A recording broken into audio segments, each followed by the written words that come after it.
जीवन का संघर्ष। हमारे जीवन में कई बार बहुत सारे संघर्ष आते हैं और फिर हम अपने जीवन से थक जाते हैं। ऐसे समय में हमें कैसे प्रतिक्रिया देनी चाहिए, ये हम इस कहानी में देखेंगे। जीवन का संघर्ष मायने नहीं रखता है, पर उस वक्त हम कैसी प्रतिक्रिया देते हैं वो मायने रखता है। एक बार एक बेटी अपने पापा से शिकायत कर रही थी कि उसका जीवन बहुत ही ज्यादा बुरा चल रहा है। वो हर समय अपने जीवन में आने वाले संघर्ष से थक चुकी थी। वो अपने पापा से कह रही थी कि जैसे ही मैं एक संघर्ष का सामना करती हूं, मेरे जीवन में दूसरा संघर्ष आ ही जाता है। उसके पिता पेशेवर रसोइये थे। वो अपनी बेटी को अब रसोई घर में ले जाते हैं।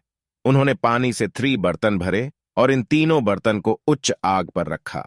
जब तीनों बर्तन में पानी उबलने लगा तो फिर उन्होंने एक बर्तन में आलू रखे, दूसरे बर्तन में अंडे रखे और तीसरे बर्तन में ग्राउंड कॉफी बीन्स रखे। इस वक्त बेटी को कुछ भी पता नहीं चल रहा था कि उसके पिता क्या कर रहे हैं। बेटी इस वक्त बेसब्री से इंतजार कर रही थी ये जानने का कि उसके पिता क्या कर रहे हैं। करीब 20 मिनट के बाद पिता ने बर्नर बंद कर दिया। पिता ने आलू को बर्तन से बाहर निकला और एक कटोरे में रखा। उन्होंने फिर अंडों को भी बाहर निकला और उसे भी एक बर्तन में रखा। उसके बाद पिता ने कॉफी को भी बाहर निकाला और एक कप में रखा। पिता ने इतना करने के बाद अपनी बेटी की ओर मुड़कर पूछा कि तुम बेटा क्या देख रही हो। आलू, अंडे और कॉफी, बेटी ने जवाब दिया। पिता ने कहा कि बेटा नजदीक से देखो और आलू को छुओ। बेटी ने देखा कि आलू नरम हो चुके थे। पिता ने अब बेटी को कहा कि एक अंडा लो और उसे तोड़ा दो। अंडा तोड़ने के बाद बेटी ने देखा कि अंडा उबलने के बाद कठोर हो चुका था। अंत में पिता ने बेटी को कॉफी पीने के लिए कहा।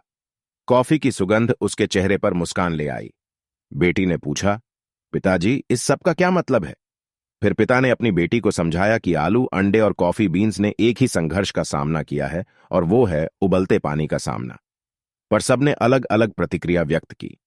आलू मजबूत, कठोर था, लेकिन उबलते पानी में नरम और कमजोर हो गया।